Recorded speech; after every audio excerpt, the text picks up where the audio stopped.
প্রিয় দেশবাসী, আসসালামু আলাইকুম। এই দেখতেছেন আমরা একজন ভাইয়ের বাড়ি হয়েছে কুষ্টিয়া, অনেক দূরা। আমার বাড়ি ময়মনসিংহ হালুয়াঘাট। ভাই আসলো থায় টঙ্গী না ঢাকা উত্তরা। যাই হোক, আমার ভিডিও দেখে তারা আইলো আমার সাথে দেয়া সাক্ষাৎ করার জন্য। আলাপ সালাপ করলাম। জানি না কিরকম লাগে আমার ভিডিও আপনাদের কাছে। সবাই কমেন্ট করে জানাইবেন, যদি খারাপ লাগে তাও জানাইবেন, যদি ভালো লাগে অবশ্যই জানাইবেন। চেষ্টা করবেন যাতে ভালো কিছু বিনোদন আপনার মাঝে তুলে ধরবার পারি। আর আমার ভিডিও ভাই এরকম হিসাব করে বানায় যে ফ্যামিলির যত লোক আছে আমার ভিডিওটি যাতে সবাই মিলা দেখবার পারে। আর বর্তমান যমুনা কিন্তু অন্যরকম ভিডিও ভাই কি দেখবানি, একটা ভিডিও টান দিলে আরে ভিডিও আইতেছে নেগেটিভ, এইসব ভিডিও থেকে পুলান্তর নষ্ট হইব।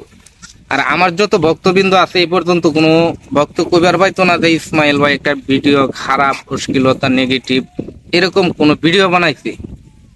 যাই হোক, সবাই আমার জন্য দোয়া করবেন যাতে ভালো হালাল বিনোদন দিবার পারি। সবাই ভালো থাকবেন, সুস্থ থাকবেন, ধন্যবাদ। আসলে উনি কিন্তু বলেছে। আর দ্বিতীয়ত আমি একটু বলি যে আসলে আমরা যখন ইসমাইল ভাইয়ের ভিডিওটা দেখি, মানে সেই ফিলিংস গুলো কিন্তু আপনারা জানেন, আমিও জানি। না হেসে আপনি থাকতে পারবেন না। আর সারা দিন শেষে যদি আপনার মন খারাপ থাকে, ইসমাইল ভাইয়ের একটা ভিডিও আপনি দেখবেন, অন্তত 10 সেকেন্ড হলেও কিন্তু আপনি হাসবেন। আপনার মনে যে শান্তিটা বা প্রশান্তিটা সেখানে কিন্তু অবশ্যই আসবে। তো আমরা সবাই ইসমাইল ভাইয়ের জন্য দোয়া করবো। এবং উনি একজন ভালো মনের মানুষ। এই যে আমরা কিন্তু অনেক দূরে থেকে আসছি, পিছনে ব্যাকগ্রাউন্ডটা আপনারা দেখতে পাচ্ছেন, এখানে কিন্তু শুধু পানি আর পানি, অর্থাৎ এখানে সম্ভবত পাহাড়ি ঢল। এই পাহাড়ি ঢলের কারণে কিন্তু চতুর্দিক কিন্তু একটু পানি হয়ে গেছে।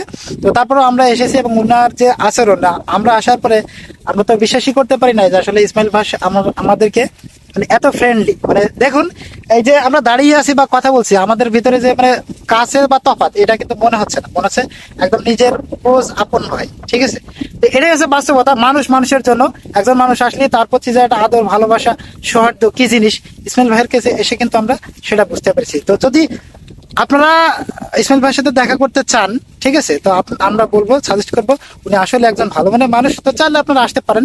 তো আর বেশি কথা বলবো না। দেখুন, শুধু আমরা না, এখানে কিন্তু অনেক অনেক ভাই আছে, এই ওনারাও কিন্তু আসছে। ওনাদের আচ্ছা, আপনার অনুভূতিটা কেমন একটু জানবো। আসলে আপনার বাড়ি কোথায়? এদিকে। আপনি কি ইসমাইল ভাইয়ের কাছে আসছেন দেখা করার জন্য? আপনার মতবাদ, মানে আপনি কি বলতে চাচ্ছেন ওনাকে? ওনাকে সামনে পেয়ে অনেক ভালো লাগলো। তো আসলেই মানে ভালো লাগে, মানুষ যখন সামনে থাকে আসলে ভালো লাগে। এই যে দেখুন, ওনারা কিন্তু সেলফি নিতেছে সবাই। তো মোটামুটি আমরা বেশ কিছু মানুষই আছি। তো আসলে আর কথা বাড়াবো না, অনেক কথাই বললাম। তো ওনার সম্পর্কে বলার মতো আসলে কিছু নাই। তো সবাই ভালো থাকবেন, সুস্থ থাকবেন, আর ইসমাইল ভাইয়ের জন্য দোয়া করবেন। আসসালামু আলাইকুম।